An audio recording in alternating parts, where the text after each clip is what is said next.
Hello everyone, कशा आहात सर्वजण. तर आजच्या व्हिडिओमध्ये आपण महत्त्वाची जी प्रश्नपत्रिका आहे आरोग्य विभागाची तर आपण डिस्कस करणार आहोत. 2023मध्ये 5/12/2023ला महत्त्वाची प्रश्नपत्रिका ही जी आहे ही आपल्या महाराष्ट्रामध्ये आरोग्य विभागाच्या अंदर जी आहे एक्झाम राबवली होती. 2023ला पहिल्यांदा 80-20 हा पॅटर्न आला होता आणि त्या बेसिसवरती जी आहे ही आपली पहिली प्रश्नपत्रिका आहे, ज्याच्यामध्ये टेक्निकलचे जे 80 प्रश्न आहेत कशा पद्धतीने विचारलेले आहेत, कुठल्या टॉपिकवरती किती प्रश्न, कुठल्या सब्जेक्टवरती किती प्रश्न विचारलेत, कुठल्या सब्जेक्टला according to the syllabus copy किती महत्त्व दिलेलं आहे, कशा पद्धतीने प्रश्न विचारले, सर्व प्रश्नपत्रिकेचं जे ॲनालिसिस आहे तुम्हाला मी आजच्या व्हिडिओमध्ये जे आहे ते शेअर करेल. येणारी जी तुमची आरोग्य विभागाची 2026 एक्झाम आहे तीसुद्धा सध्याच्या घडीला TCSकडे जी आहे ती एक्झामचं कॉन्टॅक्ट आहे. सेम अशाच पद्धतीचा सिलेबस आहे 80-20चा आणि सिलेबस कॉपीसुद्धा तीच आहे आणि TCS जी आहे ही कंपनी एक्झाम जी आहे ती कंडक्ट करणार आहे. तर तुम्ही स्क्रीनवरती बघू शकता अशा पद्धतीची जी आहे ही प्रश्नपत्रिका होती. 5/12/2023ला जी आहे ती परीक्षा महाराष्ट्रामध्ये पार पडली होती. आता सब्जेक्ट वाईज जेवढ्याही महत्त्वाच्या सिलेबस कॉपीमध्ये तुम्हाला सब्जेक्ट दिले होते, पॉईंट दिले होते, ते सर्व जे अशा पद्धतीनं जे आहे त्याचा महत्त्वाचा ॲनालिसिस केलेला आहे. तर तुम्ही इथं बघू शकता. कोलॉजीचा आपण विचार केला तर अशा पद्धतीचे प्रश्न होते. Which of the following medications is commonly used in a management of the congestive heart failure, primarily to reduce afterload and improve the cardiac output by inhibiting the renin angiotensin aldosterone system. तर syllabus copy आपण carefully check केली तर तुम्हाला कार्डिओव्हास्क्युलर drug हा महत्त्वाचा topic syllabus कॉपीमध्ये दिलेला आहे. तर त्याच्यावरती जो आहे अशा पद्धतीचा कोलॉजीचा प्रश्न होता. त्याच्यानंतर DSBMचं सुद्धा तसंच DSBM सुद्धा तुम्हाला सिलेबस कॉपीमध्ये फक्त नाव दिले सब्जेक्टचं, पण त्याच्यावरती सुद्धा महत्त्वाचं इन्व्हेंटरी कंट्रोल मॅनेजमेंट असेल त्याच्यावरती प्रश्न जे आहेत ते विचारलेत. महत्त्वाचे काही फॉर्म्युले असतील जसं की तुम्ही इथं बघू शकता. What is the formula of the calculating the maximum stock level. तशा पद्धतीने रिऑर्डर लेवल असेल किंवा बाकीचे काही महत्त्वाचे फॉर्म्युले असेल, EOQ असेल, तशा पद्धतीचे जे फॉर्म्युले आहेत, रिटेलचा फॉर्म्युला असेल, त्याच्यावरचे प्रश्न जे आहेत ते येणाऱ्या एक्झाममध्ये सुद्धा आपल्याला बघायला आपण भेटू शकतात. त्याच्यानंतर HP नावानी म्हणजे हॉस्पिटल फार्मसी नावानी अशा पद्धतीचे प्रश्न जे आहेत ते इथं हायलाईट केलेत मी. Filling the operations in the manufacturing of the style preparation is carried out in which of the following area. अशा पद्धतीचा हा हॉस्पिटल फार्मसीचा पोर्शन आहे. त्याच्यानंतर EDL ECL महत्त्वाच्या दोन ज्या लिस्ट आहेत, इसेन्शियल ड्रग लिस्ट आणि इसेन्शियल कन्झ्युमेबल लिस्ट, या दोन लिस्टवरती सुद्धा प्रश्न तुम्हाला बघायला भेटतील. जसं की which is the latest WHO EML अशा पद्धतीचा प्रश्न होता. त्याच्यानंतर ज्युरिस्प्रुडन्समध्ये आपण बघितलं तर दोन महत्त्वाचे ॲक्ट तुम्हाला दिलेले आहेत, फार्मसी ॲक्ट आणि ड्रग अँड कॉस्मेटिक ॲक्ट. त्याच्यावर प्रश्न तुम्हाला बघायला भेटतील. जसं की pharmacy council of India PCI is reconstituted, किती वर्षांनी त्याचं रिकॉन्स्टिट्यूशन होतं PCI, त्याच्यावरती प्रश्न होता.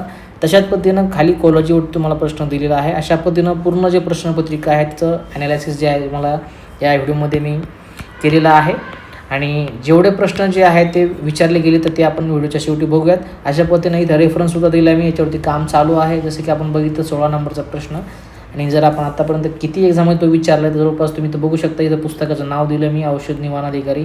याच्यामध्ये तुम्हाला क्वेश्चन नंबर 31, 145 आणि 179 त्या रिलेटेड तुम्हाला प्रश्न रिपीट झालेले जे आहे ते दिसतील. तर याच्या प्रश्नपत्रिकेचं जे ॲनालिसिस तुम्हाला डिटेल मी त्याचं थिअरीच्या पुस्तकामध्ये बाकीच्या कव्हर करेल की कशा पद्धतीनं जे आहेत ते प्रश्न कुठे कुठे रिपीट झालेत, किंवा जेव्हा आपण व्हिडिओची सिरीज करू त्याच्यामध्ये PYQ करू, टॉपिक वाईज सिलेबस तेव्हा सुद्धा बाकीच्या गोष्टी तुमच्याशी मी डिस्कस करेल.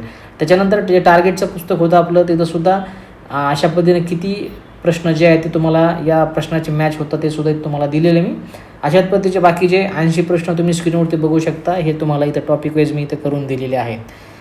आणि आता महत्त्वाचं जर आपण बघितलं तर एकूण किती प्रश्न हे जे आहेत आतापर्यंत याच्यावरती विचारलेले आहेत, हे सगळ्यात शेवटी एकंदरीत आपण आता डिस्कस करूयात की कुठल्या टॉपिकवरती किती प्रश्न विचारलेत, कुठल्या सब्जेक्टला किती जे आहे ते इम्पॉर्टन्स यावेळेस TCSनं दिलेला आहे. तर सब्जेक्ट वाईज आपण विचार केला. आजचा जो व्हिडिओ आहे बेसिक आणि प्रश्नपत्रिकेचं तुम्हाला आकलन होण्यासाठी आहे. डिटेल याच्यावरती जो व्हिडिओ आहे मी तुम्हाला सब्जेक्ट वाईज टॉपिक वाईज जो आहे तो तुम्हाला डिटेलमध्ये देईल. फक्त आज एक आपण प्रश्नपत्रिकेचा जुना जे आहे तो फक्त एक ओव्हरव्ह्यू करतो, जेणेकरून तुम्हाला एक अंदाज यावा की सिलेबस कॉपीनुसार प्रश्न विचारलेत किंवा नाही, का सिलेबसच्या बाहेर प्रश्न विचारलेले आहेत त्यासाठी. तर आपण बघितलं तर फार्मॅकोलॉजी वरती 2023मध्ये जवळपास 27 एवढे प्रश्न विचारलेले आहेत. हा सगळ्यात महत्त्वाचा टॉपिक किंवा विषय ठरला होता 2023मध्ये, ज्याच्यामध्ये जवळपास 27 जे महत्त्वाचे प्रश्न आहेत तुम्हाला या कोलॉजीवरती विचारले. त्याच्यानंतर 2 नंबरचा सगळ्यात जास्त स्कोर करणारा किंवा प्रश्न विचारलेला विषय आहे तो म्हणजे तुमचा हॉस्पिटल फार्मसी. याच्यावरती तुम्हाला जवळपास 14 एवढे प्रश्न जे आहेत ते 2023च्या प्रश्नपत्रिकेमध्ये बघायला भेटतील. त्याच्यानंतर महत्त्वाचा तिसरा विषय ज्याच्यावरती प्रश्न विचारले गेले होते तो म्हणजे तुमचा फार्मास्युटिकल ज्युरिस्प्रुडन्स PJ. याच्यावरती जवळपास 13 एवढे प्रश्न जे आहेत ते विचारले होते. इथे सुद्धा 2 महत्त्वाचे ॲक्ट तुमचे DINC ॲक्ट आणि दुसरा फार्मसी ॲक्ट, याच्यावरती प्रश्न जे आहेत ते डिपेंड होते. त्याच्यानंतर चौथा महत्त्वाचा सब्जेक्ट तो म्हणजे DSBM drug storage and business management. याच्यावरती जवळपास 7 एवढे प्रश्न जे आहेत ते 2023मध्ये विचारले होते. त्याच्यानंतर 5वा विषय तुमचं फार्मास्युटिक्स, जो की क्लिअरली सिलेबस कॉपीमध्ये मेन्शन केलेला नाही, फक्त ड्रग डोसेस फॉर्म या नावाने सुटिक्स दिलेला आहे. याच्यावरती जवळपास 5 एवढे प्रश्न जे आहेत ते बघायला भेटलेले होते. आता हे तुम्हाला मी सांगितलं सब्जेक्ट वाईज. महत्त्वाचा विषय पहिला फार्माकोलॉजी, याच्यावरती 27 प्रश्न विचारले होते. हॉस्पिटल फार्मसीवरती 14 प्रश्न विचारले होते. ज्युरिस्प्रुडन्सवरती 13 प्रश्न विचारले होते. ड्रग स्टोरेज बिझनेस मॅनेजमेंटवरती 7 प्रश्न विचारले आणि सुटिक्सवरती 5 प्रश्न विचारले होते. आता हा झाला तुमचा सिलेबस कॉपीमधला सब्जेक्ट वाईज पोर्शन, जो की तुम्हाला मी इथे एक्सप्लेन केला आहे. आता त्याच्यानंतर सिलेबस कॉपीमध्ये सुद्धा अशा बाकी खाली सब पॉईंट मेन्शन केले, जसं की इंडियन फार्माकोपी असेल, ब्रिटिश फार्माकोपी असेल, डिसिम्प्लेक्ट अँड देअर कॉन्सन्ट्रेशन असेल, EDL ECL असेल, बाकी अदर काही प्रश्न असेल जे की 2-3 विषयामध्ये मोडतात. तर त्याचे किती प्रश्न होते तर IP आणि BP म्हणजे इंडियन फार्माकोपी आणि ब्रिटिश फार्माकोपी, याच्यावरती 2023मध्ये 2 प्रश्न विचारले होते. Disinfectant and their concentration used, याच्यावरती जवळपास 4 प्रश्न विचारले गेले होते.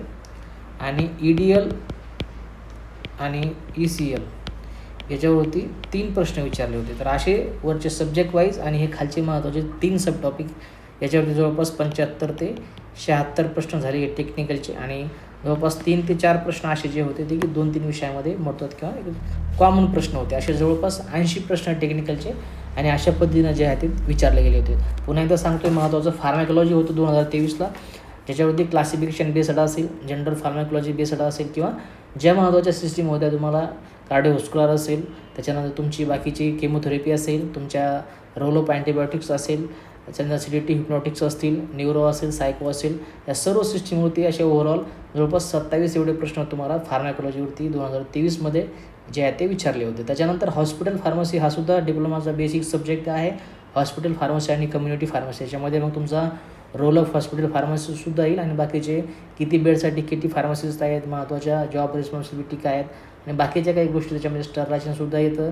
बाकी काही आणखीन महत्त्वाच्या गोष्टी त्याच्यामध्ये इन्क्लूड केलेल्या आहेत त्यासुद्धा याच्यामध्ये विचारले गेले होते. असे 14 प्रश्न तुमच्या हॉस्पिटल फार्मसीवरती विचारले गेले होते. त्याच्यानंतर ज्युरिस्प्रुडन्स हे महत्त्वाचे 2 टॉपिकच्या बाहेर गेलेले नव्हते. फार्मसी ॲक्ट आणि ड्रग अँड कॉस्मेटिक ॲक्ट याच्यावरती जवळपास 13 एवढे प्रश्न विचारले होते. म्हणजे ओव्हरऑल आपण जर विचार केला तर जवळपास 3 ते 4 असे महत्त्वाचे सब्जेक्ट होते. फार्माकोलॉजी, हॉस्पिटल फार्मसी, ज्युरिस्प्रुडन्स आणि तुमचा DSBM, ज्याच्यावरती मेजर प्रश्न जे आहेत ते विचारले गेलेले होते. त्याच्यानंतर DSBMचे 7 प्रश्न, सुटिक्सचे 5 प्रश्न, त्याच्यानंतर खाली सब टॉपिकमध्ये Indian pharmacopoeia, British pharmacopoeia 2, disinfectant 4 आणि EDL ECL 3, अशा पद्धतीचे 75 ते 76 प्रश्न आणि बाकीचे 4-5 प्रश्न हे बाकी सर्व टॉपिकमध्ये मोडतात. असे तुमचे टेक्निकलचे 80 प्रश्न आणि अशा लेवलची जी आहे ती तुमची प्रश्नपत्रिका होती. आता या प्रश्नपत्रिकेला मी DMARच्या प्रश्नपत्रिकेसोबत थोडंसं कम्पेअर केलं, कारण TCSने परीक्षा घेतली होती. पॅटर्न जो आहे तो सेम होता 80-20चा. विशेषतः सिलेबस कॉपीसुद्धा 100% सेम आहे. आरोग्य विभागाची, महानगरपालिकेची, त्याचबरोबर तुमची DMARची. फक्त महानगरपालिकेमध्ये काही महानगरपालिकेमध्ये महत्त्वाचे एक ॲक्ट जो आहे तो हॉस्पिटल फार्मसीमधला वेस्ट मॅनेजमेंटचा तो ॲड केलेला आहे. बाकी बघता ते होतं. बाकी 100% तिन्ही डिपार्टमेंटची सिलेबस कॉपी सेम आहे. तर व्यवस्थित मी त्या 15 प्रश्नपत्रिका आणि महानगरपालिकेच्या 4 प्रश्नपत्रिका अशा जवळपास 19 प्रश्नपत्रिका आता रिसेंट झालेल्या त्याचं ॲनालिसिस कम्पॅरेटिव्हली या आरोग्य विभागाच्या एक्झामसोबत केलं तर पॅटर्नमध्ये थोडासा डिफरन्स जो आहे तो मला बघायला भेटला. ओव्हरऑल आपण जर TCS पॅटर्न ॲनालिसिस केलं तुम्हाला हॉस्पिटल फार्मसीवरती किंवा बाकीच्या जसं शिफ्ट संपत येत होत्या तशा बाकीच्यासुद्धा भरपूर सब्जेक्टला जर त्याने टच केलं. जसं ह्युमन ॲनाटॉमीमध्ये बोनवरती प्रश्न विचारले गेले होते, त्याच्यानंतर महत्त्वाच्या सेलवरती प्रश्न विचारले गेले होते, त्याच्यानंतर इकडं बायोलॉजीमध्ये थोडेसे घुसलेले होते. अशा पद्धतीनं भरपूर शेवटच्या ज्या महत्त्वाच्या 3-4 शिफ्ट होत्या ज्युरी आपल्या DMARच्या शेवटच्या आपल्या एक्झाम झालेल्या, तर त्याच्यामध्ये जवळपास सगळ्या विषयाला बऱ्यापैकी त्याने टच केलं होतं. पहिल्या ज्या शिफ्ट होत्या महत्त्वाच्या त्याच्यामध्ये जेवढी सिलेबस कॉपी होती तर तेवढ्या पेरिफेरीमध्ये किंवा सिलेबस कॉपीला स्टिक राहून जे आहे ते प्रश्न विचारले गेले होते. मात्र आता आपण कम्पॅरेटिव्हली दोन्ही जर एक्झामचं जर कम्पॅरिझन केलं तर तुम्हाला थोडंसं आरोग्य विभागाचा पॅटर्न इथं वेगळा असताना दिसत असेल. कॉलॉजी महत्त्वाचं, हॉस्पिटल फार्मसी आणि ज्युरिस्प्रुडन्स हे 3 महत्त्वाचे विषय आहेत ज्याच्यावरती जवळपास 13, 14 आणि जवळपास 27 म्हणजे जवळपास अर्धे प्रश्न जे आहेत ते तुम्हाला याच्यावरती बघायला मिळतील. तर येणाऱ्या आरोग्य विभागाच्या एक्झामचं जर आपल्याला प्रिपरेशन करायचं असेल तर मेजर पोर्शनवरती प्रश्न विचारले म्हणून फक्त कॉलॉजिस्ट करणे, ज्युरिस्प्रुडन्स करणे किंवा हॉस्पिटल फार्मसी करणे याचा अर्थ असा होत नाही. फक्त अभ्यासाचं ॲनालिसिस करण्यासाठी, अभ्यासाचा एक अंदाज येण्यासाठी, प्रश्नाचा अंदाज येण्यासाठी किंवा प्रश्नपत्रिकेचा हार्डनेस समजण्यासाठी फक्त तुम्हाला हे महत्त्वाचं ॲनालिसिस दिलं. बाकी अभ्यास करत असताना प्रत्येक विषयाला आपल्याला जे आहे ते टच करावं लागेल. सिलेबस कॉपी पहिल्यांदा प्रायोरिटी होती. सिलेबस कॉपी बघून घेणे, सिलेबस कॉपी थरोली वाचणे आणि पहिली सिलेबस कॉपी जी आहे ते आपल्याला कव्हर करणं गरजेचं आहे आणि त्याच्यानंतर तुम्हाला जर वेळ भेटला तर तुम्ही बाकीच्या गोष्टी त्या पेरिफेरीच्या कव्हर करू शकता. पण आपण जर बघितल्या शेवटच्या शिफ्ट सांगितल्याप्रमाणे त्यांनी बाकीच्या सुद्धा ठिकाणी टच केलेलं आहे. ते तुम्हाला मी PYQमधून जेव्हा आपण त्याची सुरू करू व्हिडिओ सिरीज तेव्हा PYQमध्ये सांगेल की कुठल्या कुठले विषय तुमचे कुठले प्रश्न त्याच्यावरती विचारले. जसं आपण तुम्हाला मी सांगितलं की बायोकेमिस्ट्रीमध्ये महत्त्वाच्या ज्या सेल असतील किंवा ॲनाटॉमी फिजिओलॉजीमध्ये महत्त्वाचं न्यूक्लियस असेल त्या रिलेटेड मायटोकॉन्ड्रिया असेल तर सेल रिलेटेड प्रश्न विचारले होते. तर ते आपण टेस्ट सिरीजमधनं किंवा एखाद्या छोट्याशा नोट्समधून त्या गोष्टी ज्या आहेत त्या कव्हर करून घेऊयात. कुठलाही टॉपिक जे आहे त्या सुटणार नाही याची काळजी मी घेईन. बाकी अशा पद्धतीची महत्त्वाचा हा ॲनालिसिसचा बेसिक आणि ओव्हरव्ह्यू होता. याच्यावरती डिटेल पुन्हा एकदा महत्त्वाचा व्हिडिओ देईल मी ज्याच्यामध्ये महत्त्वाचं एक्सप्लेनेशन किंवा बाकीच्या ज्या गोष्टी कव्हर करायच्या राहिल्या होत्या त्या कव्हर करेल. बाकी टेलिग्रामचं चॅनल आयडियल फार्मसी कोचिंग, त्याचबरोबर इंस्टाग्रामचं चॅनल आयडियल फार्मसी कोचिंग आणि हे यूट्यूबचं चॅनल PV थोरात मराठी याच्यावरती येणाऱ्या आरोग्याच्या एक्झामसाठी अशाच पद्धतीच्या महत्त्वाच्या अपडेट आहे तुम्हाला भेटून जातील. बाकी जेवढी प्रश्नपत्रिका आहे ते तुम्हाला आरोग्य विभागाचं पुस्तक आपलं औषध नियमन अधिकारी त्याच्यामध्ये कव्हर केल्यात. त्याचबरोबर त्याच्या पुढच्या प्रश्नपत्रिका ज्याच्यामध्ये फक्त टेक्निकल आहेत ते आपलं टार्गेटचं पुस्तक ज्याच्यामध्ये 8000 MCQ आहेत. त्याच्यानंतर महत्त्वाची ऑफलाईन टेस्ट सिरीज जे की सिलेबस कॉपीनुसार बनवलेली आहे त्याच्यामध्ये 3000 MCQ आणि आपलं सिलेबस वाईज थेअरीचं पुस्तक आहे. असा महत्त्वाचा हा संच मागच्या 10 दिवसापासून तुम्हाला मी याच्यावरती डिस्कशन करतो जे की सोमवारपासून म्हणजे उद्यापासून जो आहे तो तुम्हाला परचेस करण्यासाठी ओपन होईल. या पूर्ण कॉम्बोचा जर आपण विचार केला तर जवळपास 20,500 MCQ तुम्हाला या कॉम्बोमध्ये प्रॅक्टिससाठी अवेलेबल होऊन जातील आणि महत्त्वाची थेअरी दिलेली आहे जे की पूर्ण सिलेबसवरती जी आहे ती किंवा सिलेबसला धरून जी आहे ती पूर्ण बनवलेली आहे. अशा पद्धतीचा हा कॉम्बो तुम्हाला उद्यापासून मी अवेलेबल करून देतो. त्याचा ओव्हरव्ह्यू उद्या किंवा आज पॉसिबल झालं तर संध्याकाळपर्यंत तुम्हाला यूट्यूबला मी दाखवून देईल की कशा पद्धतीची पुस्तकं तुम्हाला कशा पद्धतीने रिसीव्ह होतील. महत्त्वाची त्याची प्राईससुद्धा सांगेल कशा पद्धतीने तुम्हाला डिलिव्हरी फ्री राहणार आहे आणि तुमच्या होम ॲड्रेसवरती तुम्हाला ही डिलिव्हरी जी आहे ती आमच्याकडून भेटून जाईल. बाकी जॉईन केलं नसेल तर पुढच्या महत्त्वाच्या अपडेटसाठी मला इथे जॉईन करा. PDF किंवा बाकीच्या महत्त्वाच्या ज्या अपडेट असेल तुम्हाला वेळोवेळी मिळते. यूट्यूब चॅनल असेल किंवा बाकीचं टेलिग्रामचं चॅनल असेल किंवा आपली महत्त्वाची वेबसाईट असेल त्याच्यावरती मी